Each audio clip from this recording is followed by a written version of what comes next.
Hello दोस्तों, नमस्कार। तो जैसा कि हम लोग हिंदी व्याकरण पर बात कर रहे हैं और आज हम लोग हिंदी व्याकरण में शब्द रूपांतरण के बारे में बात करेंगे, जिसमें खास करके चर्चा लिंग पर होगी। क्योंकि क्या होता है कि जब एग्ज़ाम में हमसे पूछा जाता है कि इसमें स्त्रीलिंग है कि पुल्लिंग है, तो कुछ चीज़ें तो होती हैं कि जो नॉर्मल होती हैं, वाक्यों में प्रयोग करके आप सही प्रश्न के उत्तर तक पहुंच जाते हैं। लेकिन कभी कभी कुछ चीज़ें ऐसी होती हैं जो अपवाद स्वरूप होती हैं, जिसको पहचान पाना मुश्किल हो जाता है। जैसे कि अगर हम उदाहरण के लिए ले लें, मान लीजिए आपके सामने कक्षा है और क्लास है, और आपसे पूछ दिया गया कि इसमें कौन स्त्रीलिंग है कौन पुल्लिंग है। तो आपके सामने एक बहुत बड़ी समस्या उत्पन्न हो जाएगी, कौन स्त्रीलिंग है कौन पुल्लिंग है, कैसे पहचाने।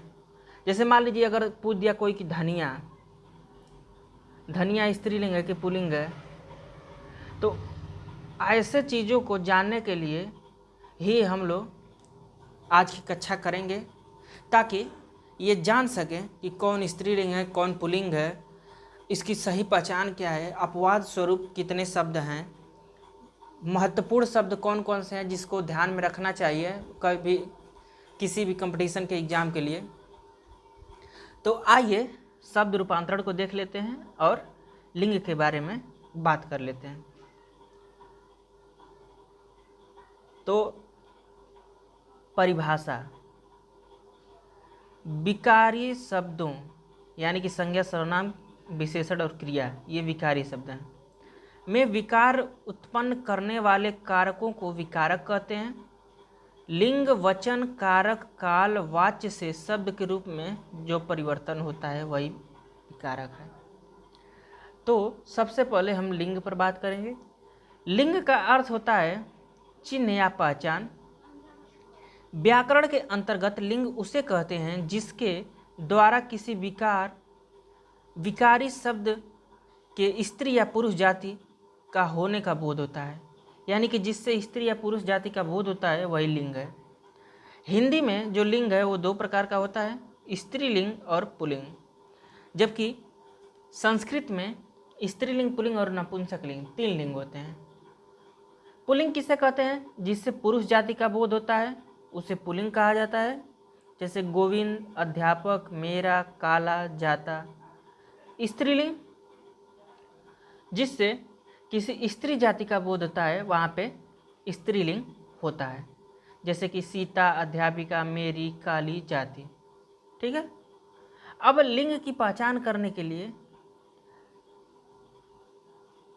कुछ स्पेशल पहचान वाले चिन्ह हैं जिसमें कि आप पहचान कर पाएंगे कि इसमें कौन सा लिंग है। जैसे कि संज्ञा शब्दों की जब पहचान की जाती है तो उसमें जैसे प्राणीवाचक पुल्लिंग संज्ञाएं, जिसमें पुरुष, आदमी, मनुष्य, लड़का, शेर, चीता, कुत्ता, हाथी, घोड़ा, बैल, बंदर, पशु, खरगोश, गेंडा, मेढक, सांप, मच्छर, तोता, बाज, मोर, कबूतर, कौवा, उल्लू, खटमल, कछुआ। देखिए, पुल्लिंग चीज़ों को इस तरह से पहचान कर सकते हैं कि वह शेर है, वह शेरनी है तो स्त्रीलिंग हो जाएगा, वह हाथी है, वह हथनी है, वह कुत्ता है, वह कुतिया है, तो स्त्रीलिंग पुल्लिंग इस तरह से हम लोग पहचान कर ले रहे हैं। और प्राणीवाचक पुल्लिंग संज्ञाएं, जिसमें पर्वतों के नाम आ जाता है, यानी कि जितने पर्वतों के नाम रहेंगे वो सब पुल्लिंग में आएंगे। ठीक है, चाहे वो भले स्त्री नाम संबोधित होता रहे, वो पुल्लिंग आएगा। हिमालय पर्वत, विंध्याचल पर्वत, अरावली पर्वत, कैलाश पर्वत, आल्पस पर्वत। जो महीनों के नाम हैं वो भी पुल्लिंग में आते हैं। महीनों के नाम मतलब चैत, बैसाख, जेठ, आषाढ़, मार्च, जनवरी, फरवरी, इस तरह से। उसके बाद जो दिन है, दिन और वारों के नाम, जैसे सोमवार, मंगलवार, शनिवार, रविवार, बृहस्पतिवार, तो ये भी पुल्लिंग में आते हैं। देशों के नाम भी पुल्लिंग में आते हैं, भारत, अमेरिका, चीन, रूस, फ्रांस, इंडोनेशिया। अपवाद में श्रीलंका जो है वो स्त्रीलिंग है। तो ये आपका इम्पोर्टेंट हो गया, ठीक है, क्योंकि आप तो ये ध्यान से याद किए थे कि कौन स्त्रीलिंग है कौन पुल्लिंग है, तो देशों का नाम पुल्लिंग में आता है, लेकिन जो श्रीलंका है वो स्त्रीलिंग शब्द है। उसके बाद ग्रहों के नाम भी पुल्लिंग में आते हैं। सूर्य, चंद्रमा, मंगल, शुक्र, राहु, केतु, अरुण, वरुण, यम। लेकिन अपवाद स्वरूप जो पृथ्वी है वो स्त्रीलिंग है, ठीक है। तो ये ध्यान दीजिए। धातुओं के नाम सोना, तांबा, पीतल, लोहा, लेकिन जो अपवाद में चांदी है वो स्त्रीलिंग है। तो सबसे जरूरी है अपवाद वाली चीज़ों को तैयार करना, क्योंकि परीक्षाओं में आपसे नॉर्मल तो क्वेश्चन पूछने वाला नहीं है। जब भी पूछेगा तो अपवाद वाले ही क्वेश्चन पूछेगा, और वो आपको ध्यान रहना चाहिए कि श्रीलंका, पृथ्वी, चांदी। उसके बाद जो वृक्षों का नाम है नीम, बरगद, बबूल, आम, पीपल, अशोक, लेकिन इमली जो है वो स्त्रीलिंग है। अनाजों के नाम चावल, गेहूँ, बाजरा, जौ, लेकिन ज्वार जो है वो स्त्रीलिंग है। आगे और पुल्लिंग शब्दों को देख लेते हैं। द्रववाचक पदार्थों के नाम जैसे तेल, घी, दूध, शरबत, मक्खन, पानी, लेकिन लस्सी और चाय स्त्रीलिंग में आता है। देखिए ये प्रश्न बनता है कि घी स्त्रीलिंग है कि पुल्लिंग है। तो घी जो है वो होता है, वो हमेशा पुल्लिंग में प्रयोग होता है। तो इस चीज़ को आप ध्यान दीजिए कि जो घी है वो पुल्लिंग है।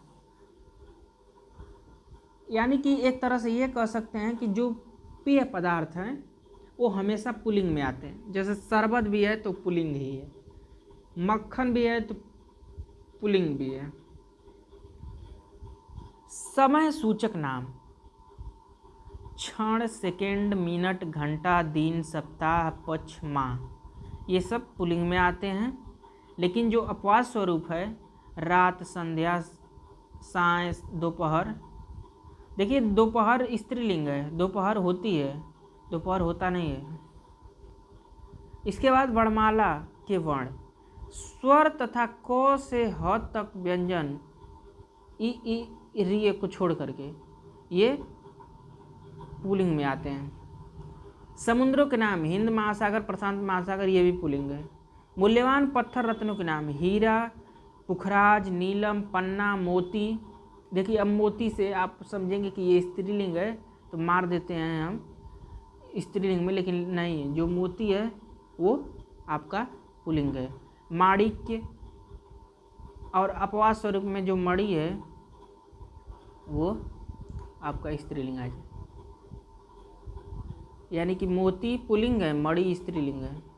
शरीर के अंगों के नाम सिर, बाल, नाक, कान, दांत, गाल, हाथ, पैर, ओठ, मुंह, लेकिन गर्दन, जीभ और अंगुली ये आपका स्त्रीलिंग में हो जाएगा। अगला देवताओं के नाम इंद्र, यम, वरुण, ब्रह्मा, विष्णु, महेश, ये सब पुल्लिंग में आते हैं। उसके बाद कुछ और हैं जिसमें आपा, आव, आवा, आर, अन, ई, एरा, त्व, ये जो प्रत्यय हैं, प्रत्यय युक्त शब्द हैं, इससे संबंधित जितने प्रत्यय युक्त शब्द हैं जैसे बुढ़ापा, चुनाव, पहनावा, सुनार, न्याय, दर्शन, पूजनीय, चचेरा, देवत्व, फूलदान, बचपन, सौंदर्य, डाक खाना, दूध वाला। अब पूजनीय देख करके आप मार देंगे स्त्रीलिंग, तो वो नहीं करना है, ये पुल्लिंग करना है। और जिनके अंत में ख, ज, न, अत्र आते हैं वो सब भी पुल्लिंग होते हैं। ये चीज़ भी आप ध्यान दीजिए, एक अच्छा ट्रिक है। तो हमारे कहने का आशय है कि कुछ ऐसी चीज़ें हैं जो अपवाद स्वरूप पुल्लिंग में ही रहती हैं, उसको आपको ध्यान देना बहुत ज़रूरी है। आप लोग हो सके तो उसको नोट कर लीजिए, हम बता दे रहे हैं। सबसे पहले तो केसर, केसर जो है वो पुल्लिंग होती है, पुल्लिंग होता है। उसके बाद कपूर, कपूर भी पुल्लिंग है। धनिया, धनिया भी पुल्लिंग है। देखिए ये चीज़ें आपको ध्यान देने की हैं कि ये सब पुल्लिंग में आते हैं। तेजपत्ता, आपका जो तेजपत्ता है वो भी पुल्लिंग में आता है। नमक, ये भी पुल्लिंग है। और ये परीक्षाओं में पूछे गए प्रश्न हैं, ठीक है।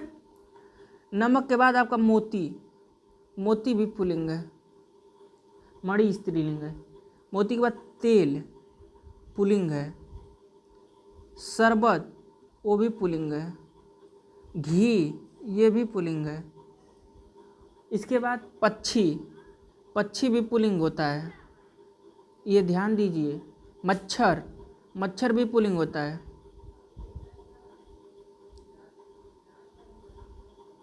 मच्छर। इसके बाद आपका जो कौवा है, कौवा वो भी पुल्लिंग होता है।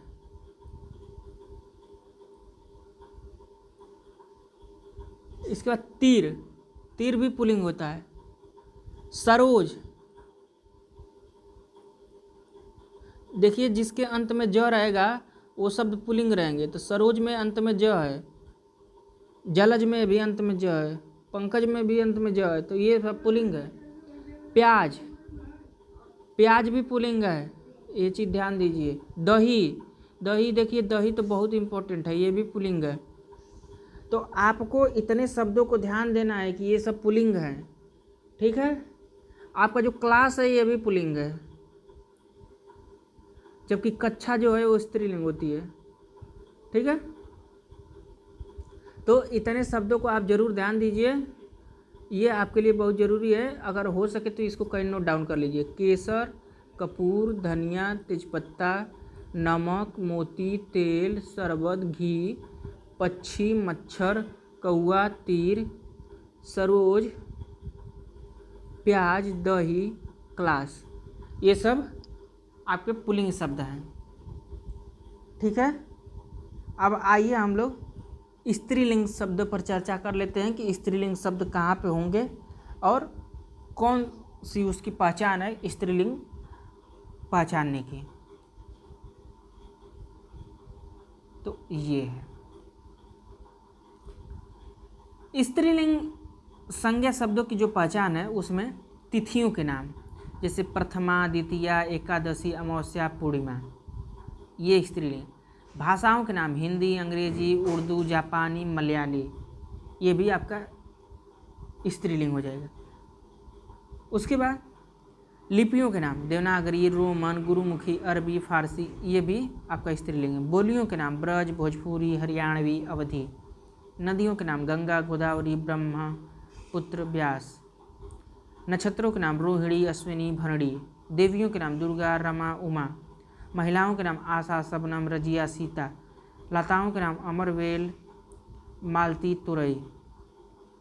यानी कि जिनके अंत में प्रत्यय में आ, आई, आइन, आनी, आवट, आहट, इया, ई, त, ता, ती आदि प्रत्यय युक्त हो, शब्द हों, वहाँ पे जैसे छात्रा, मिठाई, ठकुराइन, नौकरानी, सजावट, घबराहट, गुड़िया, गरीबी, ताकत, मानवता, नीति, ये शब्द जब आएंगे तो वहाँ पे स्त्रीलिंग होगा।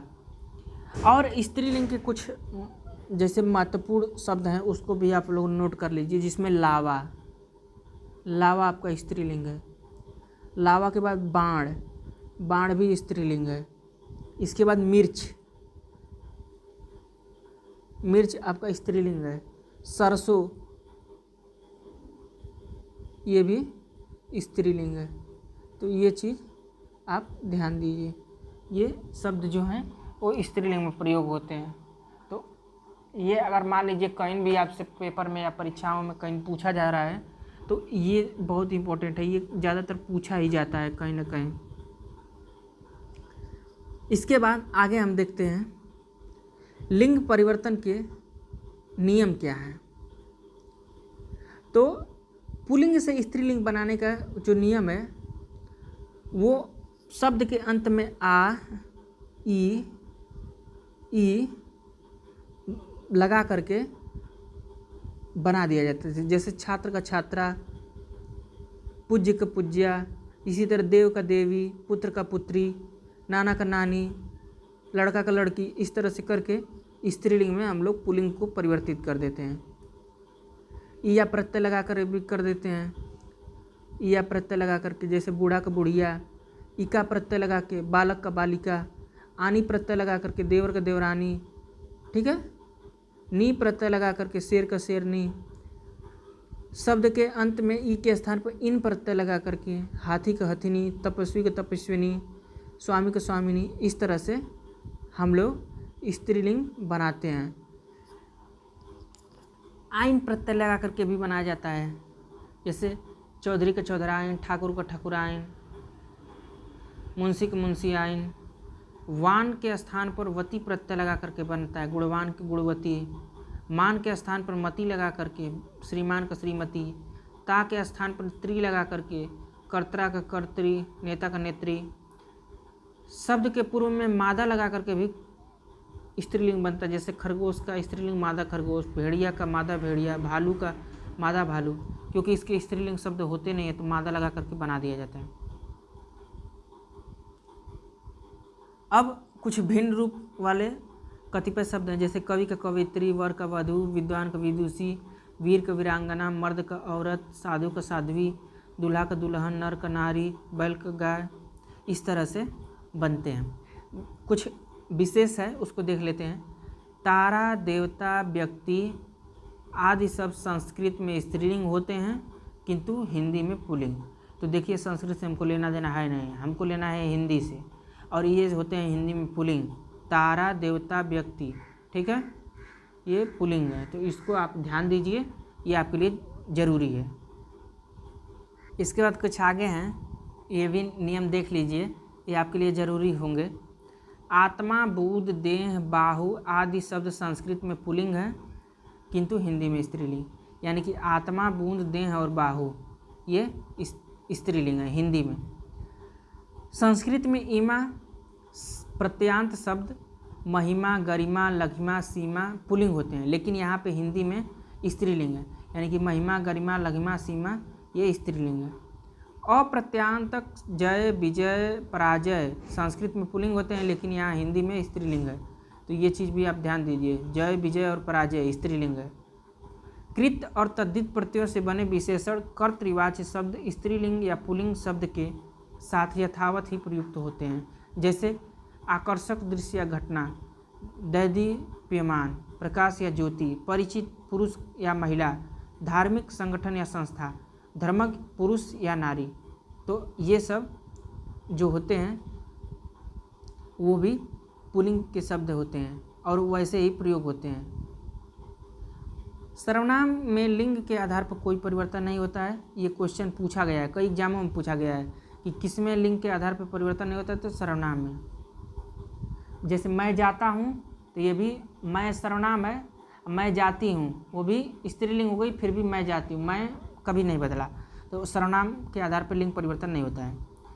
और निम्न पदवाची शब्दों में भी लिंग परिवर्तन नहीं होता है। जैसे राष्ट्रपति चाहे द्रौपदी मुर्मू हो, चाहे इसके पहले वाले मेल राष्ट्रपति हों, वो सब वही रहेंगे। प्रधानमंत्री भी वही रहेगा, चाहे स्त्री हो चाहे पुरुष, मंत्री भी वही रहेगा, डॉक्टर भी वही, मैनेजर, प्रिंसिपल सब वही रहेंगे। तो दोस्तों आज हम लोगों ने स्त्रीलिंग पुल्लिंग पर बात किया। अब इसके बाद हम लोग वचन पे अगले वीडियो में बात करेंगे। तो आप लोग इससे कुछ ना कुछ सीखे ज़रूर होंगे, हम आशा ये करते हैं। अगर आपको ये वीडियो अच्छी लगी हो तो please like, share, comment, subscribe. हम आगे वचन पर बात करेंगे कल।